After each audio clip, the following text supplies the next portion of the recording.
Do you see how convenient it is that we have to actually invent new language to describe what Trump actually meant? But for Biden, we have to ignore what he actually said and then like invent like whole new meaning there. You mean like peacefully and patriotically that you invented that was a way of saying attack and that's the insurrection?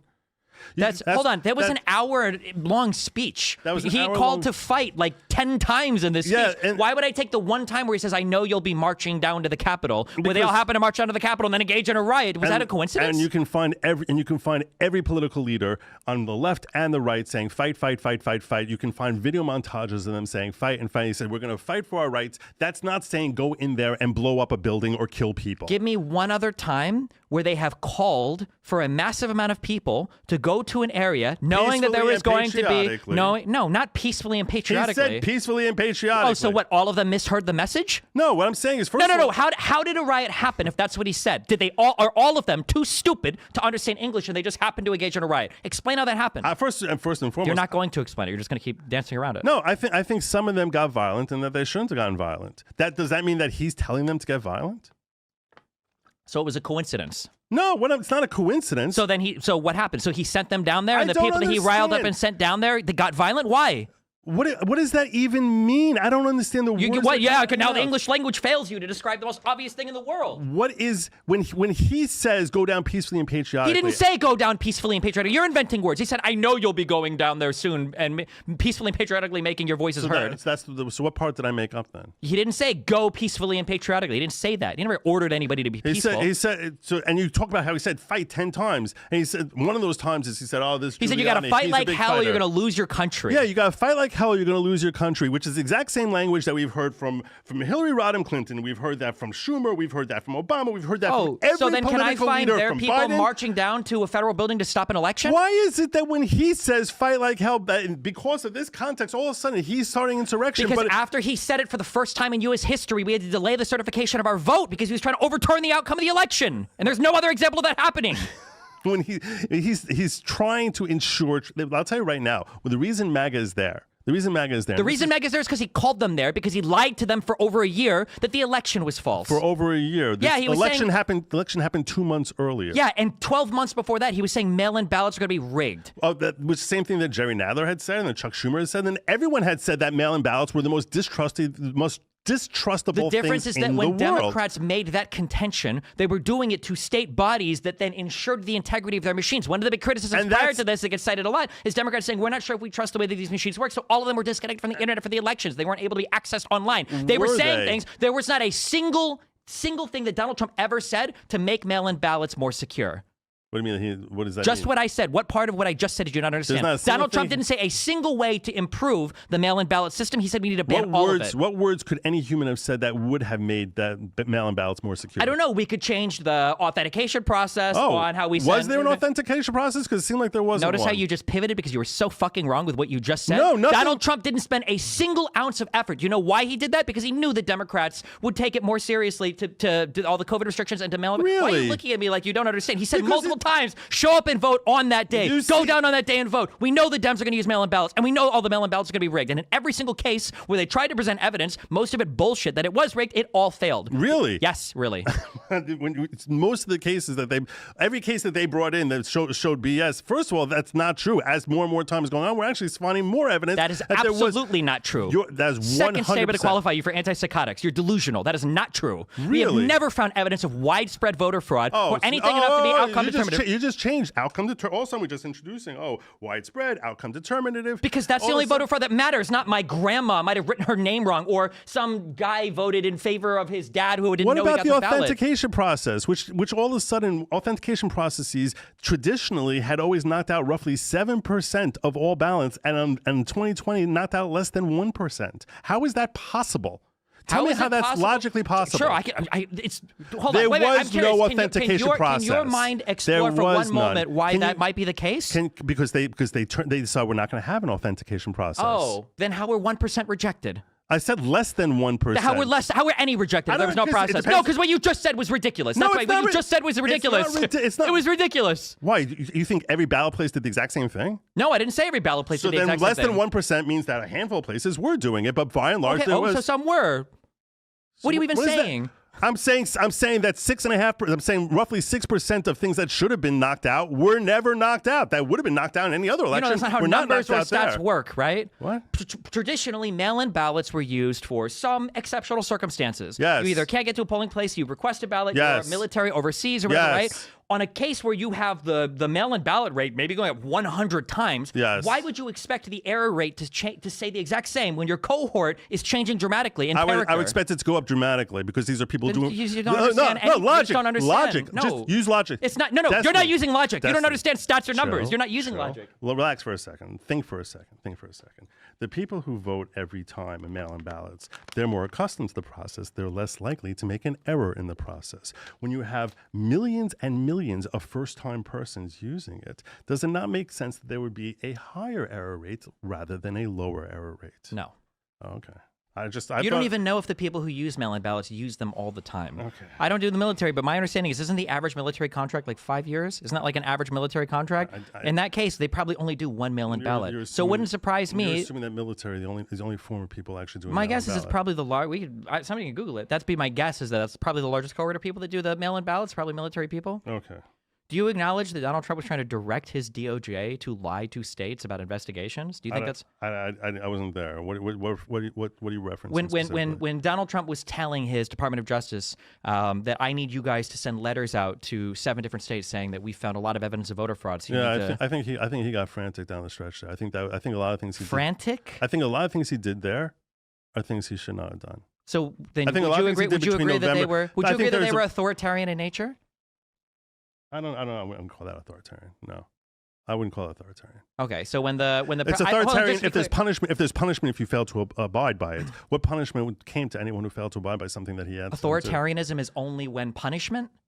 Well, if I tell you right now, go outside and go to your bank and give me $1,000, and you say go F yourself, in that case, that no one would say I'm being authoritarian. What if you tell me if I don't do it, you're going to fire me and then find someone else who will? Okay, fine. And what came first? I don't know how we know that actually happened. Because there's testimony from like 20 different people. Is this what we're going with the J6 hearing? Is that where I'm not going with the J6 hearing. I'm going from testimony from Steve Engel. I'm going from testimony from Rosen, from testimony from Donahue, from testimony from Hirschman, from testimony from Giuliani, Sidney Powell. What do you mean? Which people do you want to talk about? I don't know which statements. Oh, you don't trust any of those people. I didn't say that. You just threw words in my mouth. You literally just took a sentence and threw. What I said is I literally don't know about that because I never was looking at that. You're throwing at me this data point, which you're basically saying these are things he said. What do you think it means that you don't know?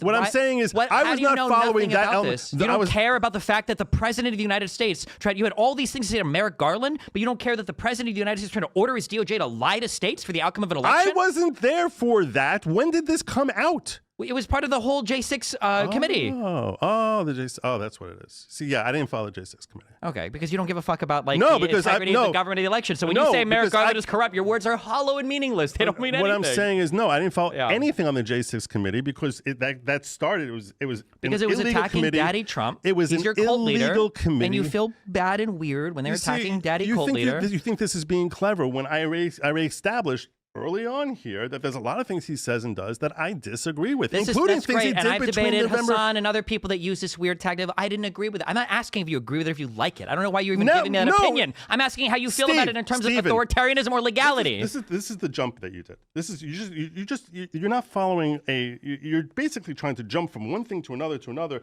desperately trying to make score points, and I'm actually trying to have a conversation with you. Okay, here, let me be very clear about my line of... No, you're saying I'm jumping. I'm not just because I'm bringing up something you don't have an answer to doesn't mean I'm jumping. You're just falling behind. So let me explain very clearly. No, I'm not falling behind. You're changing the landscape as to what it is that we're talking about. I start talking to you about an issue with respect to that, and I admit to you that I don't think he did everything properly and with respect to between November and... Yes, we call that equivocation. That's not equivocation. That's equivocating. You call that authoritarian. When I say he's doing something authoritarian that is breaking the law, probably should be great. And you say he did some things that were kind of no. That's called equivocation. No, I'm not equivocating. I'm saying the issues that you're bringing up, I don't even know anything about them. Why don't I know about them? Because I didn't watch January 6th. Then you use that as a basis to try and attack me and saying I didn't watch January 6th instead of asking me, why didn't you watch J6? And you come to what you have to do to try to win a point is you want to try and say, oh, you didn't watch January 6th because it was attacking Daddy Trump. You see, you're trying to characterize and label me and put me in a box. I am jumping. You're right, because I understand you're going to say I didn't watch J6 because that committee was put together in an illegal manner because Pelosi didn't include people from the Republican Party in a proper way to put together a committee. I know all the dumb talking points. You're again. Tell me what I'm wrong about. Tell me. Okay, then tell me why it was illegal. Go ahead. Okay, tell me where you're going to go. Tell me where you're going to go. What I'm saying is there's no cross-examination. There's no evidence coming forward. There's no opportunity by the other side to examine any of the evidence that's being presented, which is what you would have in any standard type of normal proceeding, which is going to be antagonistic to a particular indivior. It's not. It's not a court case. There is no cross-examination in a court case. Okay. So in that case, you're saying it's proven that you're saying but you're using their conclusions as if they prove a point for you. So don't tell me that's not a court case. Hold on. Just because something is not proven beyond a reasonable doubt in a criminal court, it's not proven at all. I understand. At all. No, there's zero proof. That's what I mean. It's zero proof. So it's either in criminal court or nothing. No, it's not criminal court or nothing. What I'm saying is there's at least a chance for the other side to examine the claims that are being presented as to whether there's any legitimacy. And you know what their examination sounded like? It sounded like this. 2 words. It was I plead the fifth, and the second was I need absolute criminal immunity for everything I did as president. That was their examination of the other side. You can lean your head down all you want. I don't even know what you're saying. Because you're again. Now you're trying to find some sort of way of legitimizing the J6 thing. Even though, do you disagree with me that there should be a right to examine the evidence? There was. Pelosi gave an opportunity for 5 conservative members to join that committee, and they said no. 5 that she would choose. No, that's not true. She didn't let Jim Jordan on there. She denied 2 of the 5 picks. Why? 3 would have been allowed because they were directly implicated by that investigation. Oh, were they? Yes, they were. How could she know that before there's a committee to actually conduct the investigation? Because you guys are so fucking shameless. You did it all out in the open and in public. Because people like Jim Jordan are literally publicly trying to circumvent our electoral process. It's not hard to figure it out. Jim Jordan was publicly circumventing our process. Yes, when they were saying things like, we will join you in Congress to resist the certification of the vote, and we will join you in trying to make sure that this election isn't certified by Pence via the ECA or whatever. Yes. You mean like what happened in 2016, right? Really? Yeah. I'm sorry. Who objected? Who objected? Who objected? Nobody did. Nobody did. They talked about it, but you have to pair your objections with one person in the Senate and one person in the House, and there was no formal objection process, which never happened. So that comparison was bullshit. Thank you. Why is that BS? Because there was no paired senator or representative to actually put forth a formal objection to the certification of that vote. It didn't happen. Okay. So your point as far as that there wasn't an effort for them to try and step in the way of it? Or there wasn't an effort coordinated by the sitting president to circumvent the outcome of the election like there was with this one.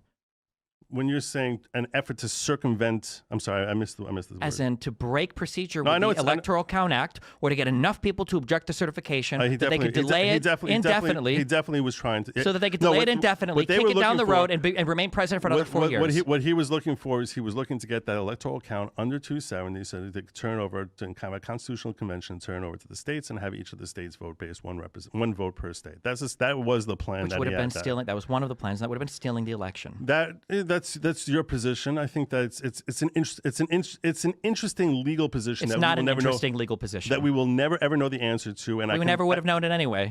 We never will, because there was a new law that went into effect because apparently the Democrats were afraid that Mike Pence actually had the authority. That's strange because Mike Pence didn't feel that way, and neither did Trump or anybody else. Nobody felt like he had the authority to do that. Really? Apparently Eastman thought he had the authority. No, he didn't. That's why he said. That's why when somebody references the Constitution when they're talking about a law, what they're telling you is they want to break the law because they think it's unconstitutional, which is what I don't know where these confusing looks come from. Because when you say, I don't even understand that phrase, because if I say you have a First Amendment right to spout idiocy, that doesn't mean that I'm referencing the Constitution, and I'm not saying that you can break the law. That's why I don't understand. If you're referencing a law and saying, I think that this law is unconstitutional because you've got a constitutional right to do this, you're breaking the law. The wording in the documents in both memos was, this is where we're going to break ways from the ECA, which was the law that dictated how the election worked. ECA doesn't dictate law. This is a mistake that you're making. ECA was a law. The ECA was a law. ECA establishes policy. That's not law. There's a very there's a very significant distinction between policy and law.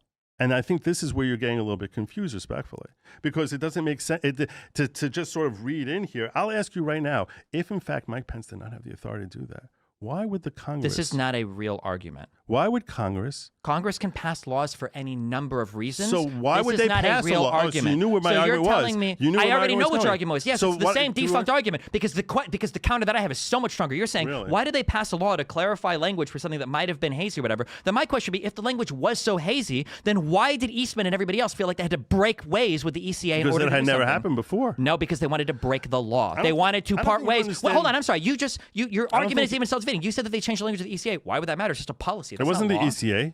No, they codified. There was a law they tried passing. They actually did pass. Wasn't the update they made to the Electoral Count Act? They passed a law after 2021. Amending the Electoral Count Act, which is the same thing that Eastman wanted to break ways with. But I thought that was just a policy, so why would they even need to change it? Well, it's actually an interesting question. It's not an interesting question. It was obvious what was going on. They were trying to break the law to entrench Trump as president for another 4 years against the actual vote. I apologize. You're good. I apologize for that. You having fun? No.